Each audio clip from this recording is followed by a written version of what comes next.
Bienvenue à 180 en ligne. On est vraiment super content que tu sois avec nous, puis on espère que l'événement aujourd'hui va être inspirant pour toi. En passant, inquiète-toi pas, tous nos événements respectent les recommandations du gouvernement au moment où ils ont été filmés. Si jamais tu veux plus d'informations, tu peux consulter notre page Facebook ou notre site Internet. À tantôt! Les personnes que j'ai croisées dans ma vie qui étaient caractérisées par l'insécurité n'étaient pas des gens qu'on pourrait penser comme vulnérables et puis qui ont peur de ce que l'avenir leur réserve, mais c'était des hommes qui avaient du poil, des muscles et une carrière derrière eux. Je vous en parle dans 30 secondes.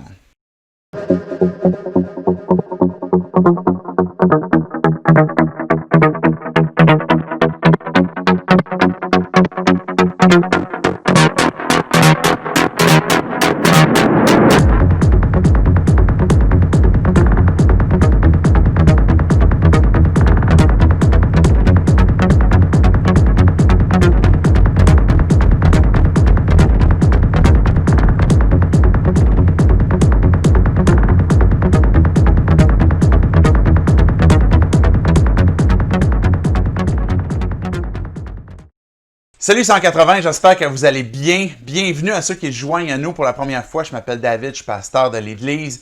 Ce matin, on est à la conclusion de notre série Soif. On parle de soif de confiance ce matin. On a tous besoin de sentir comme quoi que notre vie est sous contrôle et qu'on n'a pas besoin de craindre ce qui peut venir briser notre sécurité et les différents éléments de nos vies. Tantôt, je disais que les personnes que j'ai vues le plus caractérisées par l'insécurité étaient des hommes d'âge mûr avec du poil et puis des muscles. J'ai fait exprès de le caractériser un peu, de le caricaturiser, je ne sais pas si ça se dit, un peu, parce qu'on pourrait penser comme quoi que c'est juste un type de personne qui peut avoir peur, qui peut craindre, qui peut vivre un peu de l'insécurité et qu'un homme musclé avec du poil ne vit pas d'insécurité. C'est faux. En fait, peu importe notre sexe, peu importe notre âge ou notre statut social, on est tous sujets à être insécures. Pourquoi? Parce que notre âme a été créée pour être en relation avec Dieu, puis vivre une sécurité qui ne dépend pas de certains éléments qu'on essaie de garder sous contrôle, de certains éléments qui sont sur Terre, mais on est à la recherche, consciemment ou inconsciemment, d'une sécurité éternelle. Je commence déjà avec un premier texte, un premier verset. Je vais avoir un texte principal qui va suivre tantôt dans quelques instants, mais j'ai qu'un premier verset que je veux vous donner qui est dans Ésaïe 30, le verset 15. Voici la parole du Seigneur, le Dieu saint d'Israël. Vous serez sauvés seulement en vous tournant vers moi et en restant calme. Votre seule force, c'est de rester tranquille et de mettre votre confiance en moi. Mais vous ne l'avez pas voulu. Ce premier texte nous montre comme quoi que Dieu nous invite à se tourner vers lui et puis à pouvoir avoir une soif étanchée d'une confiance. Savoir que nos vies sont entre bonnes mains et qu'on peut être sécurisé. Je me souviens, il y a quelques années, avant qu'on commence l'Église 180, j'étais pasteur d'une autre église. Ça faisait quelques temps que j'étais le pasteur principal d'une église quand même d'une grosseur moyenne. Et je me souviens comment j'étais insécure. Savoir que la charge est grande. Comment est-ce que je vais avoir à diriger les différents ministères, à prendre soin des gens, à m'occuper de la poutine à travers tout ça? Je me disais, mais Seigneur, je sais pas comment je vais faire. Et dans ce défi-là, je me souviens qu'il y a aussi l'aspect d'être un bon leader, d'être un exemple, d'être un modèle, mais aussi de diriger des gens qui peut-être sont plus vieux que moi ou ont plus d'expérience sur certains aspects. Et ça générait justement peut-être un sentiment d'insécurité. À un moment donné, il y avait un homme qui venait d'une autre église qui, lui, avait déjà exercé un leadership tant dans sa carrière, même que dans l'église, qui était sur le point de sa retraite, et puis qui voulait servir. Et puis donc, j'ai commencé des rencontres avec lui pour voir quel était son intérêt, puis sa disposition, puis dans quoi il allait pouvoir servir. Et au fur et à mesure que je voyais son désir d'implication, je voyais quelque chose qui ressortait et qui semblait le préoccuper beaucoup. Et cette préoccupation-là était « Qu'est-ce que les autres pensent de moi? » Ils me posaient souvent la question, tu sais, l'Église d'où je viens, là, ils ont pris contact avec toi, c'est quoi qu'ils disent? C'est quoi qu'ils ont dit à mon sujet? Et ils pouvaient entendre peut-être des fois des critiques d'autres personnes autour dans l'Église, puis ils étaient très, très concernés par, mais c'est quoi qu'ils disent? C'est quoi qu'ils veulent? Et puis, dans ce moment-là, à travers les discussions, je voyais que c'était quelque chose qui constamment revenait. Et que même après un certain temps qu'on avait développé un peu plus de connaissances mutuelles ou ce qu'on avait appris à se connaître, ben à un moment donné, il me posait même la question envers moi, qui était un jeune pasteur et puis à la charge de l'Église, ben est-ce que tu as peur de moi? Et il commençait à avoir une forme d'arrogance même qui se dégageait. Ce que j'ai vu à travers cette période-là, ce que Dieu m'a fait réaliser, c'est que le sentiment d'insécurité peut se déguiser en une forme de confiance, une apparence de confiance, une arrogance, même une autorité, même une expression de la personne a de l'air sûre d'elle-même.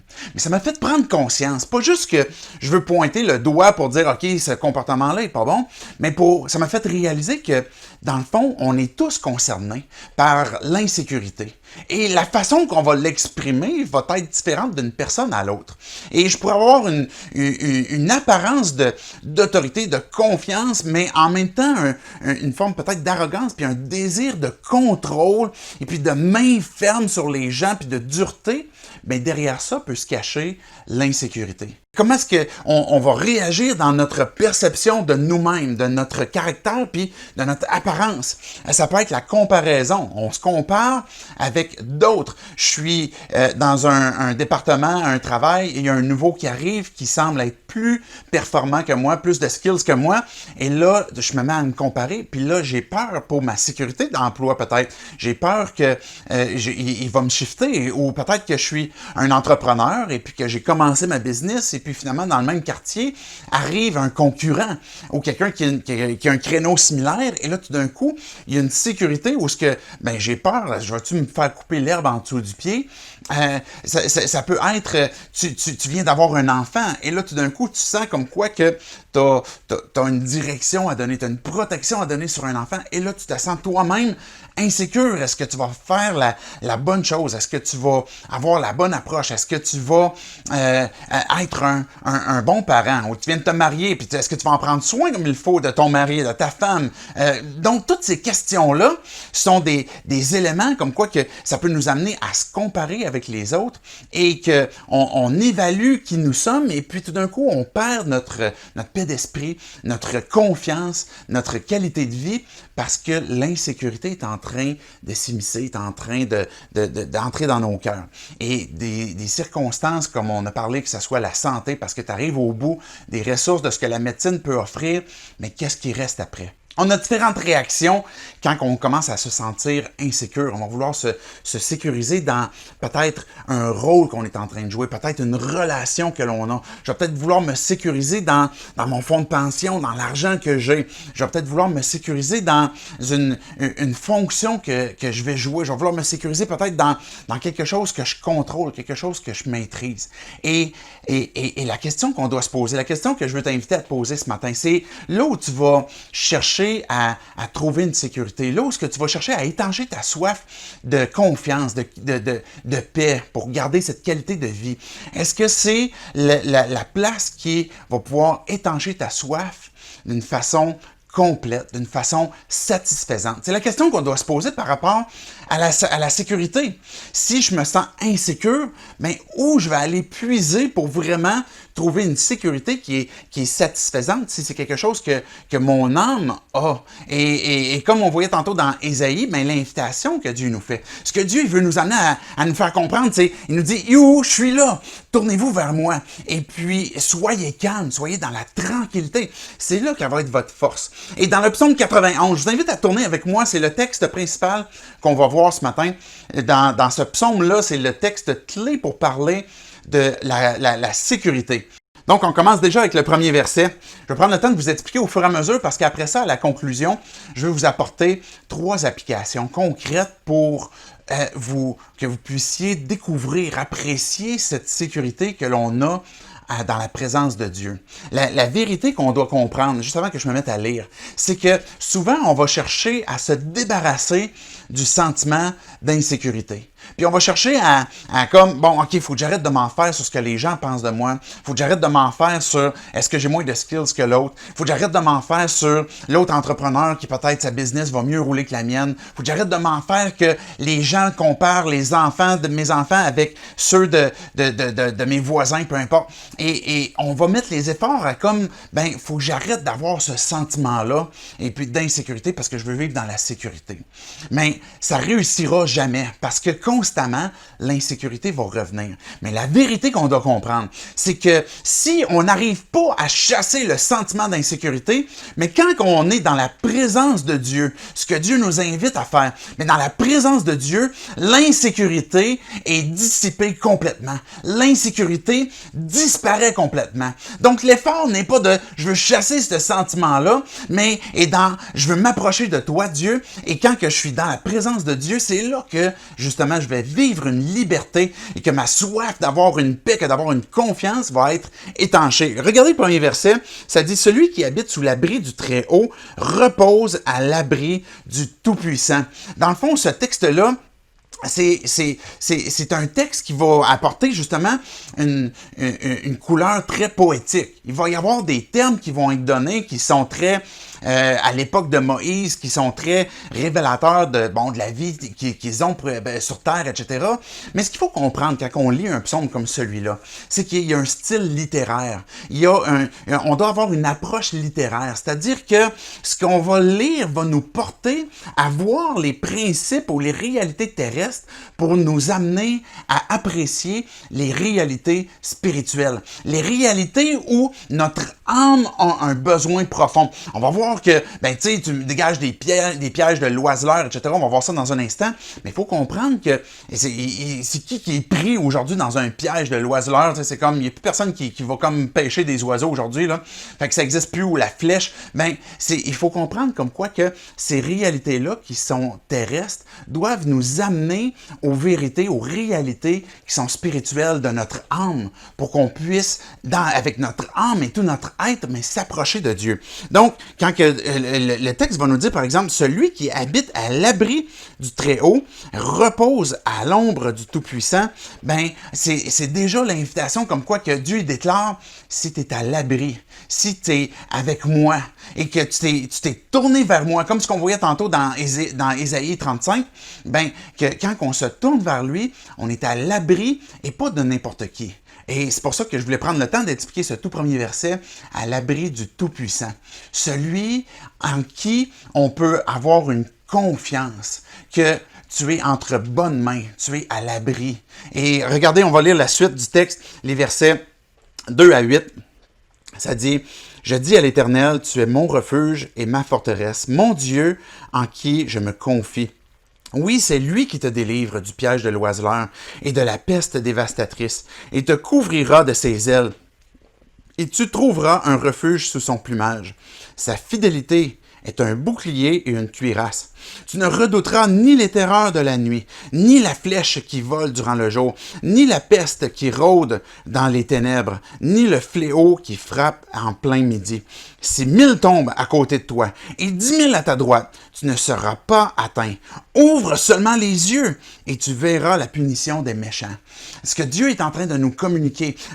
En fond, le verset 2, il va dire, « Je dis à l'Éternel, tu es mon refuge et ma forteresse, mon Dieu en qui je me confie. » C'est un peu comme si Moïse, on prétend que c'est Moïse là, qui va dire, voici ma déclaration, voici ce que je dis à Dieu, tu es mon refuge. Tu es celui, un refuge, et on comprend c'est quoi là, des réfugiés. Vous êtes venus par exemple au Canada pour vous réfugier à cause d'un contexte politique, un contexte de guerre, peut-être un contexte de pauvreté, et vous avez trouvé refuge, par exemple ici au Canada, au Québec, pour trouver une sécurité.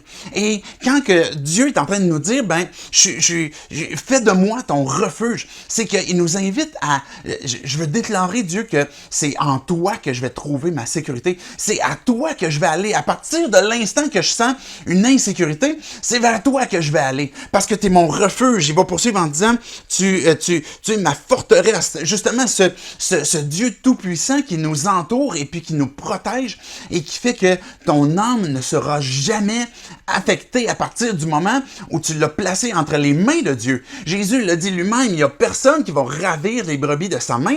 Mais quand on est à Dieu, quand on se tourne vers lui, quand que je déclare à Dieu, tu es mon refuge, tu es ma forteresse, mon Dieu en qui je me confie, mais je suis en train d'avoir placé ma vie entre ses mains. Et c'est là qu'on peut apprécier que justement on est entre bonnes mains. Il va dire, oui, c'est lui qui te délivre des flèches de l'oiseleur, et puis il va nommer différentes choses, par exemple des pièges, dans la peste dévastatrice, peut-être qu'il aurait pu dire qu'il va te protéger du COVID, je sais pas, et te couvrira de ses ailes et tu trouveras un refuge sous son plumage. C'est l'image justement d'une maman oiseau, c'est l'image d'un oiseau qui déploie ses ailes, ses plumes pour te prendre à l'abri, te prendre sous son aile, pour que tu puisses être sous son ombre. Au verset 3, on vient de lire comme quoi que le texte dit que c'est lui qui délivre des pièges. Je disais tantôt que, OK, il y a des réalités terrestres. Le piège de l'oiseleur, il va parler de la peste dévastatrice. Imaginez, là, aujourd'hui, on est dans une société de vaccins, de médecine, et on contrôle beaucoup de maladies qui sont même, pour plusieurs, éradiquées, puis on est relativement sous contrôle de la santé sur, par exemple, en habitant ici au Québec, au Canada. Puis, mais imaginez à l'époque, par exemple, de Moïse, où quand il y a une peste qui circulait, ben là, écoutez, on allait vivre avec ça, puis t'espères pas la pogner. Ben, et ces pièges-là, des pièges de la peste dévastatrice, qu'il n'y a pas de contrôle. J'ai peur. Je sais pas comment je vais la pogner. Je sais pas comment est-ce que je peux être pris comme un oiseau dans les pièges d'un oiseleur. Ça peut arriver à n'importe quel moment. Il te couvrira, le verset 4 dit, de ses ailes et tu trouveras un refuge. Dieu est en train de nous dire, en fait, c'est comme si Moïse, il dit, moi je déclare là, que c'est l'Éternel mon refuge. Et puis, il est en train de poursuivre, comme s'il parle, il est en train de nous parler, ben, tu vas découvrir comme quoi que c'est lui qui délivre. Et puis, c'est lui qui va te couvrir de ses ailes. C'est lui qui va faire en sorte que tu vas être dans son refuge, comme dans son plumage. Sa fidélité. C'est comme un peu un guerrier qui a besoin d'une armure, d'un bouclier. Ben, sa fidélité pour nous, quand on place notre foi en lui, ben, c'est comme un bouclier, comme une cuirasse. Ça ne veut pas dire qu'il n'y a plus de guerre, ça ne veut pas dire qu'on ne reçoit plus de coups d'épée ou qu'on ne reçoit plus de flèches, mais il y a un bouclier qui est là, il y a une cuirasse qui est là. Et ça, c'est la fidélité de Dieu. C'est ça qu'on doit proclamer, c'est ça qu'on doit élever, se souvenir quand que l'insécurité est en train de gagner dans nos vies, dans nos cœurs, peu importe pour la raison, que ce soit une inquiétude financière, une inquiétude de santé, une inquiétude une insécurité ce qui concerne, par exemple, la santé, ce qui concerne l'insécurité sur mon travail, sur mon argent, sur ma retraite, sur mes relations, par exemple, qui sont en train de se briser avec mon couple ou avec mes enfants, mon insécurité sur qu'est-ce que les gens pensent de moi, est-ce que je suis encore beau, est-ce que je suis rendu trop vieux, est-ce que je suis gros, est-ce que je suis encore acceptable, apprécié des gens, ben toutes ces insécurités-là, Dieu est en train de me dire, viens dans ma présence, viens pour que je puisse te couvrir de mes ailes, parce que quand on est sous son aile, l'insécurité fout le camp, et c'est la seule façon qu'on peut avoir cette soif de confiance, de paix qui est étanchée quand on vient à Dieu et puis qu'on révèle sa grandeur, sa beauté, sa fidélité. Quand on se souvient qu'il est fidèle. Quand je suis dans le doute ou ce que je me dis, est-ce que Dieu m'a abandonné? Est-ce que Dieu est vraiment là? Et puis là, tout d'un coup, je remets en question la présence de Dieu. Ben, ça me prive que de justement pouvoir venir à lui et puis pouvoir faire justement dissiper et disparaître cette insécurité-là. La suite du texte, il va dire par exemple au verset 5, tu ne redouteras pas. C'est la peur. Il n'y aura pas de peur, il n'y aura pas de crainte. Tu ne seras pas constamment dans la pensée ou dans l'agitation pour savoir qu'est-ce que tu dois faire, qu'est-ce que tu dois aller lire, qu'est-ce que tu dois manger maintenant, qu'est-ce que tu dois arrêter de faire, comment est-ce que tu dois t'habiller, comment est-ce que tu dois agir pour que les gens voient en toi quelqu'un de beau et un grand leader, que tu sois acceptable. Mais tu ne redouteras pas ni les terreurs de la nuit, ni les flèches qui volent durant le jour, ni la peste qui rôde dans les ténèbres, ni le fléau qui frappe en plein midi, ni il y en a 10 il y en a 1000 qui tombent à côté, et puis 10 000 qui vont tomber à ta droite, et puis tu ne redouteras pas, tu ne seras pas dans la crainte, parce que tu ne seras pas dans une compréhension comme quoi que tu es soumis au hasard, puis croise les doigts parce que tu ne sais pas si ça va te pogner. Tu sais que ton âme est entre les mains de Dieu. Tu sais que ton cœur, quand tu as placé ta foi en lui, il lui appartient. Tu sais que Dieu, il vit en toi à partir du moment où ce que tu lui as dit, j'ai besoin de toi pour me donner la vie parce que je me repens de mes péchés et j'ai besoin de toi pour justement cette insécurité-là soit chassée. Et comment est-ce que tu vas faire pour avoir la vie abondante? Jésus est venu pour offrir la vie abondante et cette vie de paix, cette vie de confiance, est uniquement possible à partir du moment où je me dis, ma vie est entre les mains de Dieu. Qu'est-ce que je vais craindre maintenant? C'est qu'est-ce que je vais laisser comme insécurité? Qu'est-ce que je vais permettre à mon cœur pour que, est-ce que ça va être les flèches dans le jour? Est-ce que ça va être les pièges? Est-ce que ça va être la peste? Et c'est des éléments des réalités terrestres. Puis on peut nommer toutes sortes de réalités terrestres pour dire, mon âme est en paix. Je suis en confiance avec ce qui est autour de moi, avec ce qui est en train d'arriver, parce que je sais que ce qui est terrestre, les réalités terrestres, c'est juste un instant, c'est juste comme, et c'est Moïse qui le dit même dans le psaume juste avant, nos vies sont comme la fleur de l'herbe, ça sèche, puis ça s'envole au vent, puis il n'y a plus rien qui reste après, et on est comme des vapeurs. Mais Dieu est concerné par ton éternité.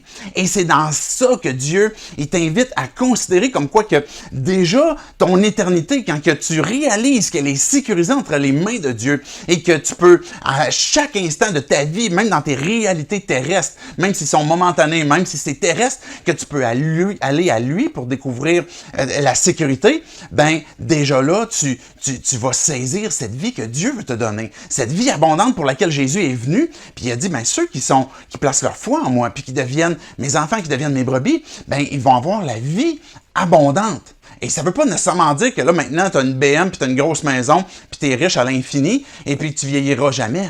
Mais c'est qu'il n'y a rien qui peut acheter ça, la quiétude de ton âme, la paix dans ton cœur, une assurance comme quoi que, qu'est-ce qui peut arriver de plus grave? Qu'est-ce qui peut arriver de grave? Quand que, dans le fond, Dieu est avec moi. Quand que je suis sous son aile, je ne crains plus rien. Et c'est ce que le texte nous dit dans ce qu'on vient de lire dans le verset 5, 6, et puis il va dire au verset 8, « Ouvre les yeux. » Comment est-ce que Dieu, et tu verras la punition des méchants, cette conséquence de l'injustice. On cherche tous, à un moment donné, un jour ou l'autre, à ce que la justice soit rétablie. Et c'est quelque chose que l'on désire. Il n'y a pas personne qui voudrait que l'injustice demeure. Et quand on peut ouvrir nos yeux et constater comme quoi que Dieu est en train d'opérer sa justice, et sur la méchanceté qui s'est produite, on va être capable de constater justement que Dieu est juste, que Dieu est bon, que Dieu intervient et qu'il ne laisse pas impuni justement la méchanceté ou les méchants. On arrive au verset 9 où le texte va nous dire « Oui, tu es mon refuge éternel. » Et le texte va poursuivre en disant « Tu fais de l'Éternel ta haute retraite. » Il va poser la question, tu fais bien parce qu'il va dire « Aucun mal ne t'arrivera, aucun fléau n'approchera de ta tente, car il donnera ordre à ses anges de te garder dans toutes tes voies. Ils te porteront sur les mains, de peur que ton pied ne heurte une pierre. Tu marcheras sur le lion et sur la vipère, tu piétineras le lionceau et le dragon. » Ce texte-là, on a vu 2 des versets qui sont là, que vous avez déjà certainement peut-être entendus. Certainement peut-être, là, c'est peut-être un peu comme incertain. Quand Jésus était dans le désert, c'est le texte que Satan a cité. Ces 2 phrases il va donner ordre à ses anges de te garder, et puis dans tes voies, ils vont te porter sur les mains, de peur que ton pied heurte une pierre. Satan est en train de dire à Jésus, tu sais, les Écritures disent qu'il devrait t'arriver aucun mal. Ce texte-là est justement cité par ce qu'on croit Moïse dans le psaume 91. Quand que Moïse il dit tu fais de l'Éternel ta haute retraite, il dit, moi là, j'ai décidé que Dieu était celui en qui j'avais placé ma confiance, celui qui a étanché ma soif de paix, dans laquelle je peux être complètement sécurisé, parce que le mal ne m'arrivera pas. Est-ce que ça veut dire que le croyant n'aura jamais d'épreuves? Est-ce que ça veut dire qu'il n'y aura jamais de difficultés? C'est pas ça. Mais quand on fait référence justement à Jésus qui est venu sur terre, Jésus étant Dieu qui a marché avec nous, qui a pris notre chair et notre sang pour pouvoir vivre notre humanité.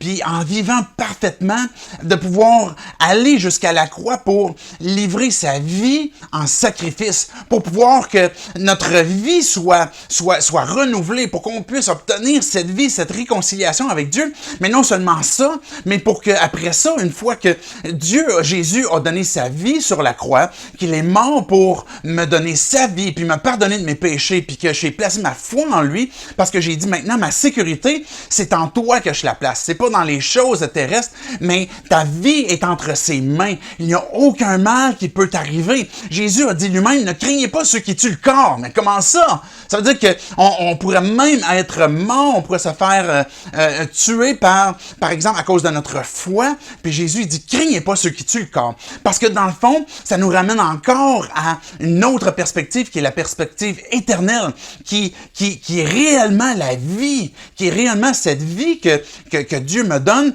et que sans négliger l'aspect du corps, parce que Dieu me dit que, comme de la même façon que Jésus est mort, mais il est ressuscité aussi, il va redonner la vie aussi à nos corps qui sont mortels.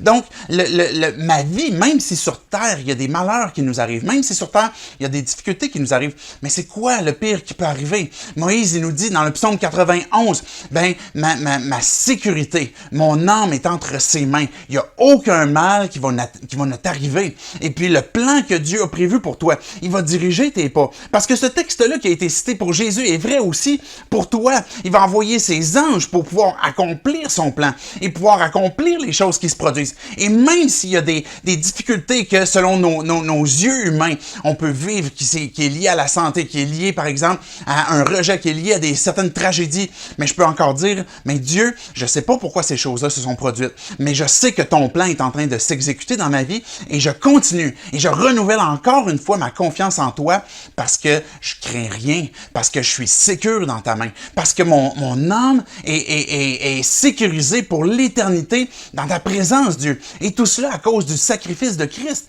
Ce sacrifice que lui a accepté, que d'être séparé de son Père dans le but de pouvoir porter nos péchés, puis nous arracher de l'enfer, puis de pouvoir nous donner une vie qui commence déjà maintenant ici sur terre, qu'on peut dire, Dieu, maintenant, je t'adore. Dieu, maintenant, je vis pour toi. Ma vie représente une vie abondante et sécurisée à cause de toi. Et il va conclure en disant, verset 14, il va dire, puisqu'il est attaché à moi, je le délivrerai, je le protégerai puisqu'il connaît mon nom. Il fera appel à moi et je lui répondrai. Je serai avec lui dans la détresse. Je le délivrerai et je l'honorerai. Je le comblerai de longs jours et je lui ferai voir mon salut. Ce que ce texte-là est en train de terminer en disant à partir du verset 14 jusqu'au verset 16, c'est la réponse que Dieu a donnée.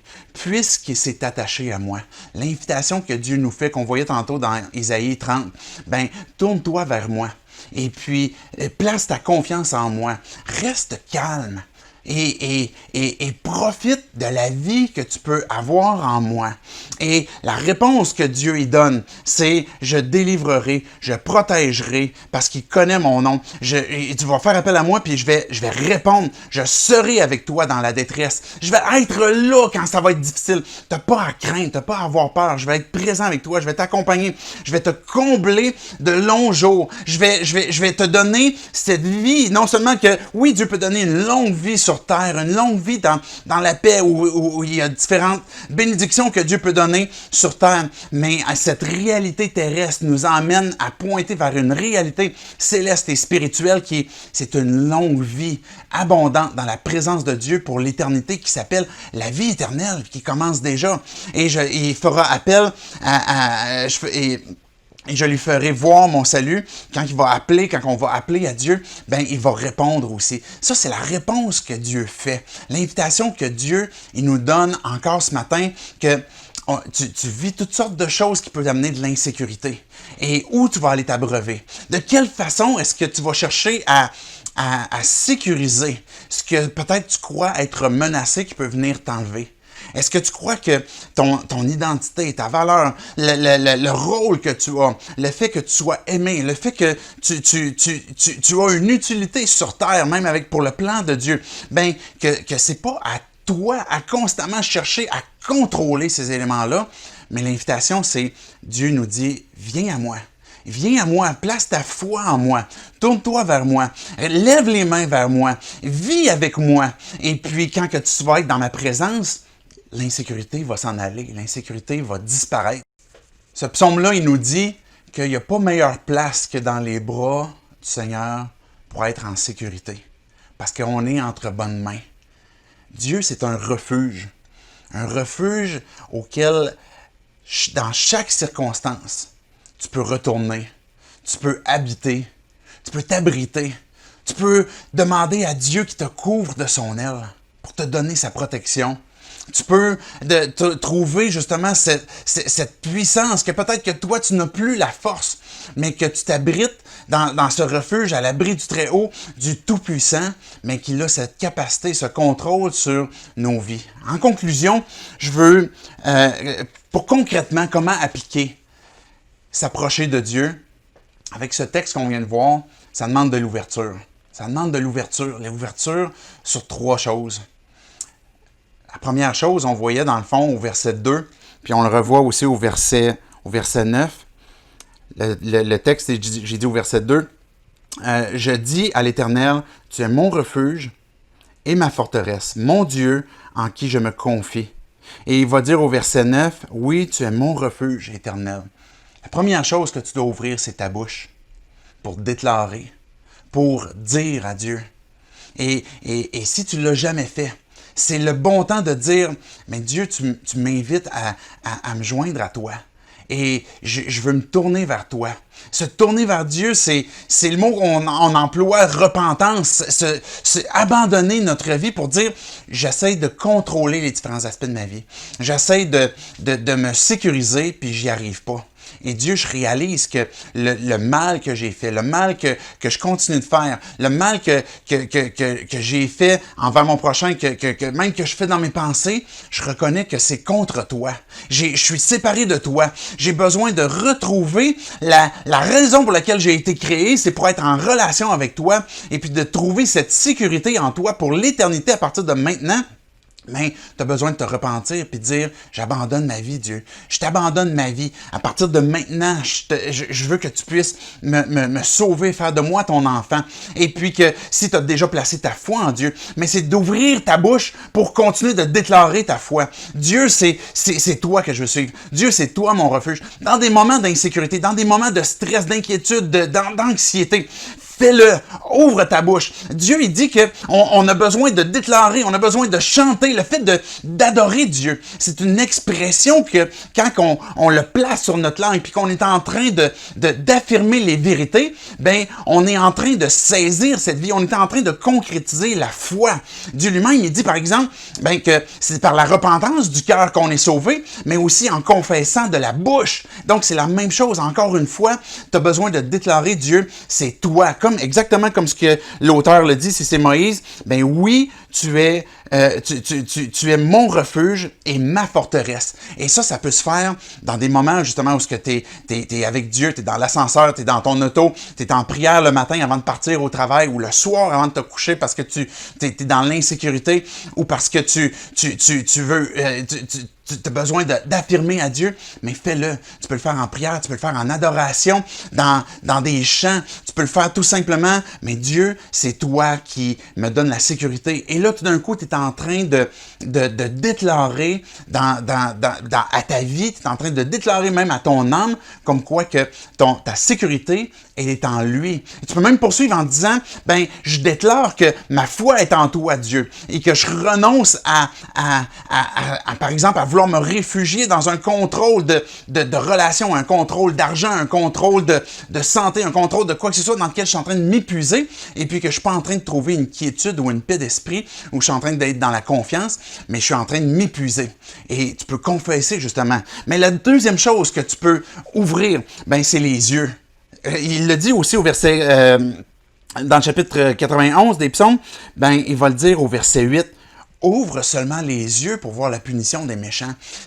On peut comprendre que derrière cette invitation que Dieu nous fait, pas juste de regarder la punition des méchants, mais ouvre tes yeux sur l'œuvre que Dieu est en train de faire. Ouvre tes yeux sur la présence de Dieu. Comment est-ce que Dieu est présent dans ta vie? Comment est-ce qu'il est en train d'intervenir dans des petites choses? Comment est-ce que dans le passé, il est peut-être intervenu que tu vas pouvoir te souvenir et puis tu vas pouvoir dire Dieu est fidèle. Il est comme un bouclier, une cuirasse pour moi, il n'a jamais manqué et tu vas pouvoir le déclarer, mais il faut que tu ouvres tes yeux sur l'activité et l'œuvre de Dieu, la présence de Dieu. Et c'est quand on ouvre nos yeux, c'est encore là une image terrestre pour nous porter vers une réalité spirituelle. C'est les yeux, la Bible fait référence comme quoi que c'est la foi. J'ouvre mon cœur, j'ai une ouverture d'esprit comme quoi que, OK, je suis en train de ne pas attribuer cette chose-là au hasard ou au contrôle d'une personne ou à travers différentes circonstances, ou c'est un addon, mais je suis en train d'affirmer comme quoi que ça, c'est Dieu. C'est Dieu qui a agi. Et plus on reconnaît Dieu dans notre vie, dans nos chemins, comme quoi qu'il protège nos pieds pour pas qu'on se heurte, pour pas qu'on tergiverse du plan qu'il avait prévu pour nos vies, mais on est en train d'ouvrir nos yeux sur qui il est, sur ce qu'il est en train de faire. Et ça vient fortifier notre foi, ça vient fortifier notre confiance. Et encore une fois, l'insécurité va se dissiper parce que je suis en train d'ouvrir mes yeux sur l'œuvre de Dieu. Donc, ouvre ta bouche pour déclarer à Dieu ta foi et ton besoin et puis peut-être ta repentance de certaines choses dans lesquelles tu places ta confiance et ouvre tes yeux sur l'œuvre de Dieu dans ta vie, autour de toi, sur sa présence. Et la troisième chose, la troisième ouverture que tu dois avoir, c'est tes oreilles. Ouvre tes oreilles. La réponse de Dieu au verset 14. On a dans le début du verset 1, des déclarations que l'auteur fait. Puis oui, Dieu, t'es ma forteresse. Puis là, après ça, il va dire, il parle comme au peuple ou à quelqu'un comme en disant, tu fais bien de faire ça, tu fais bien de continuer, tu fais bien parce que tu ne craindras pas, etc. Il va te délivrer. Mais les derniers versets, au verset 14, c'est l'invitation que Dieu nous fait, c'est ouvrir nos oreilles parce qu'il a une réponse à nos vies. Il a une réponse à notre insécurité. Et puisqu'il est attaché à moi, puisque je suis venu à lui, puisque je me suis approché de son trône, j'ai peut-être hésité parce que je me disais je ne le mérite pas, parce que j'ai encore manqué, parce que je suis encore dans l'insécurité, parce que je me suis tourné encore vers d'autres choses. Mais Dieu, il dit, mais puisque tu es venu à moi, puisque tu es revenu à mes pieds puis que tu me sollicites, il va dire au verset 14, puisqu'il est attaché à moi, je le délivrerai, je le protégerai, parce qu'il connaît mon nom, il fera appel à moi. Quand on dit on connaît son nom, c'est qu'il est l'Éternel, il est je suis, il est le Dieu qui ne dépend pas du temps et des circonstances. Il est le Dieu éternel qui est présent dans nos vies ici et maintenant et qui nous accompagne dans les détresses et qui est présent avec nous et qu'on ouvre nos yeux pour le voir, qu'on ouvre nos bouches pour le déclarer, mais qu'on ouvre nos oreilles aussi pour écouter qu'est-ce qu'il y a à nous dire. Parce que la foi vient de ce qu'on entend. Ce qu'on entend vient de la parole de Christ. Quand je suis en train de regarder la réponse de Dieu dans le psaume 91, Dieu est en train de me dire la vérité. Dieu est en train de me dire, voici la promesse que j'ai pour toi, pour ton cœur. Et puis, je veux que tu puisses vivre dans une quiétude. Je te délivrerai. Je vais t'honorer. Je vais te combler de longs jours. Tu vas voir mon salut. Tu vas voir la délivrance. Il y a une fin à ça, à cette souffrance. Il y a une fin à des circonstances qui sont peut-être pénibles, qui sont difficiles. Mais Dieu, il dit, ouvre tes oreilles parce que j'ai des promesses pour toi. Et puis, je veux que tu puisses les déclarer. Je veux que tu puisses les regarder autour de toi, ouvrir tes yeux puis les voir comment est-ce que je suis en train d'agir.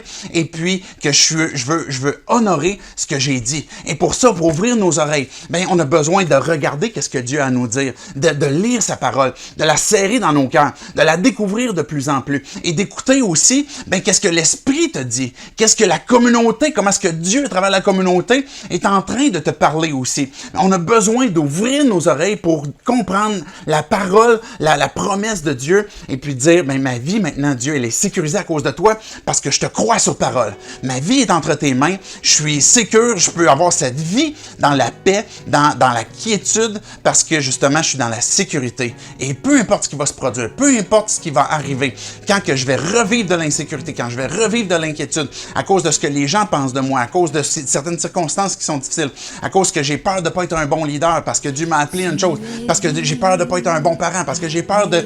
Peu importe qu'est-ce que ce serait.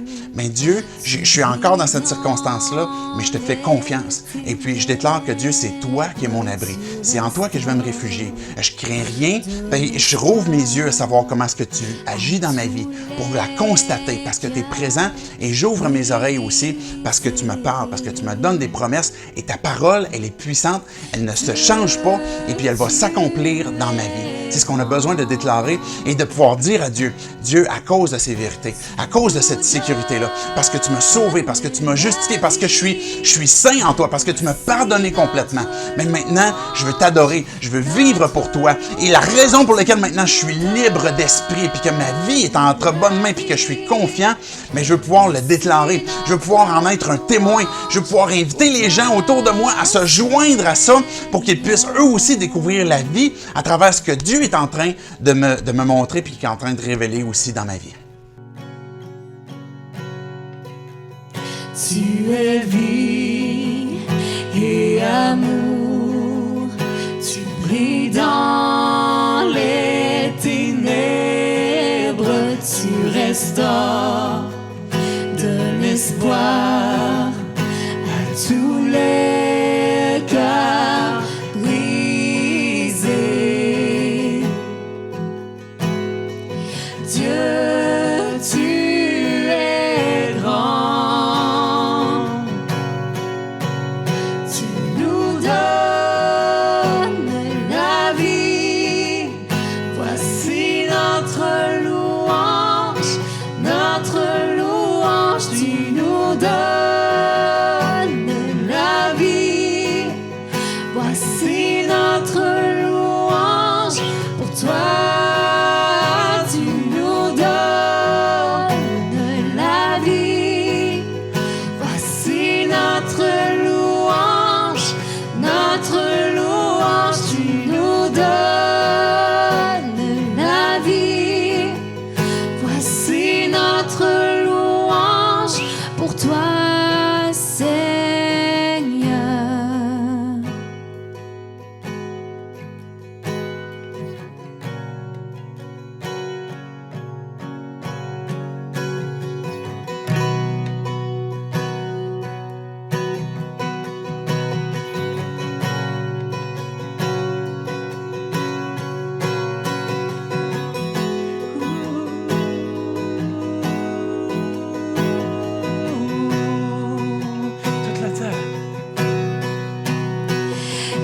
Toute la terre louera ton nom, nos cœurs s'écrient, tous chanteront.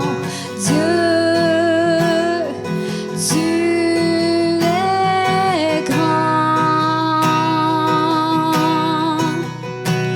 et toute la terre louera ton nom, nos cœurs s'écrient, tous chanteront.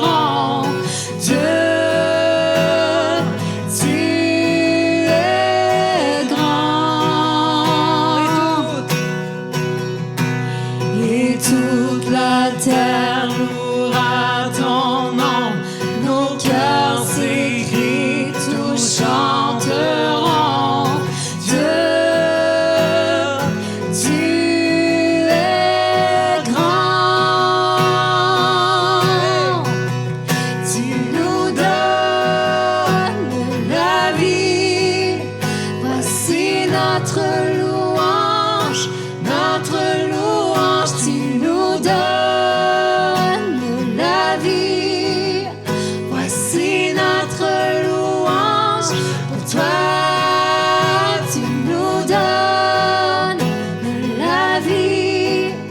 Voici notre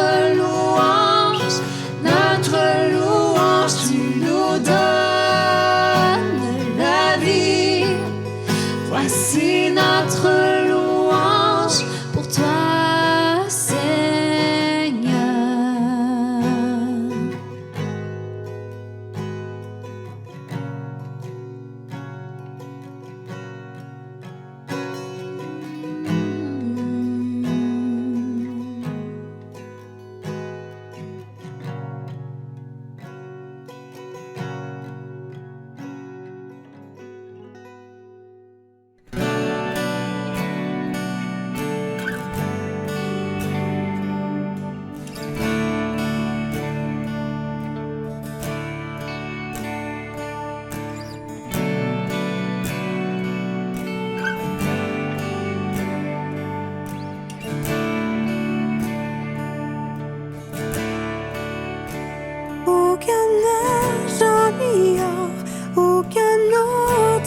trésors ne pourrait m'éloigner de ton cœur, ni l'amour pour moi-même ou que d'autres me donneraient.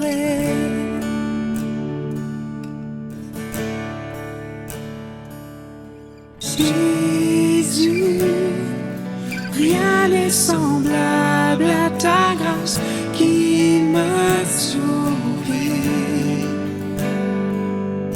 Sauveur,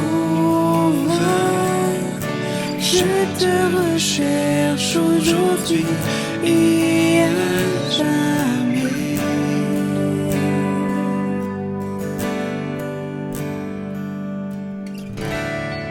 Tel que je suis, je viens à tes pieds. Humblement je me tiens devant ta majesté.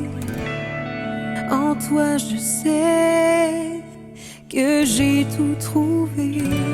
Dans ton amour sans fin, dans ton amour sans fin.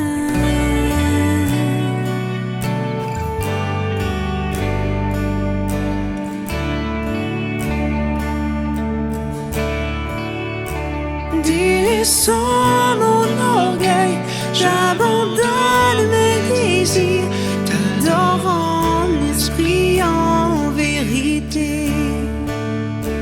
Au-delà de mes rêves, de toute gloire, Seigneur, je te cherche.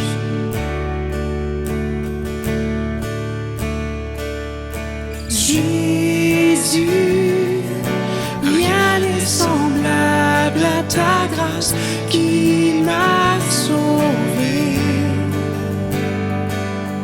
Sauveur, je te recherche aujourd'hui et à jamais.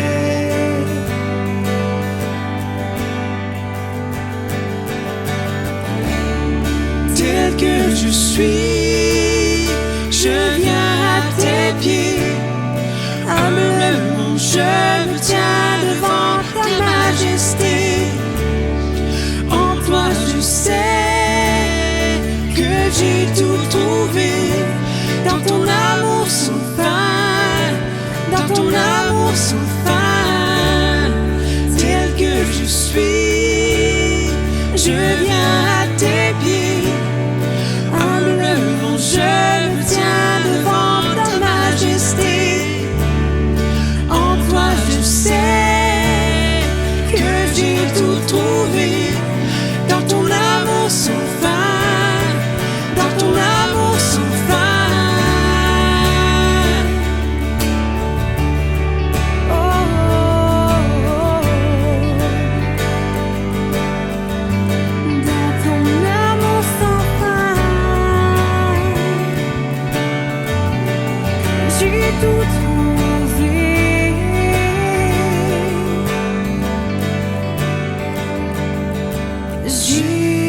Jésus, rien n'est semblable à ta grâce qui m'a sauvé. Sauveur, je te recherche aujourd'hui et à jamais. Jésus, rien n'est semblable à ta grâce qui m'a sauvé. Sauveur, je te recherche aujourd'hui et à jamais.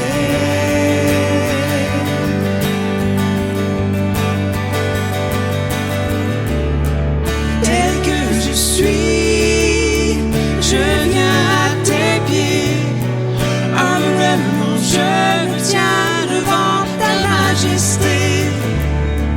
En toi je sais que j'ai tout trouvé. Dans ton amour sans fin, dans ton amour sans fin. Tel que je suis, je viens à tes pieds.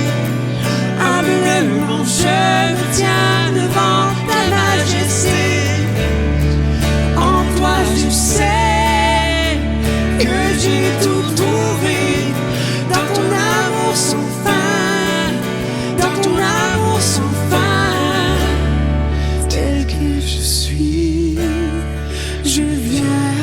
tes pieds.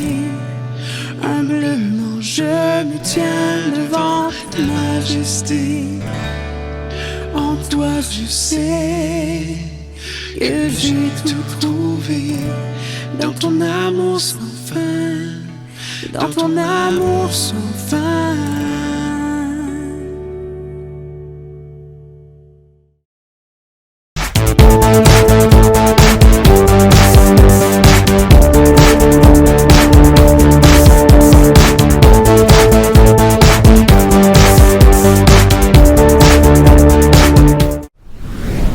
Hey, oublie pas de partager la vidéo. Tu peux aussi liker la page Facebook.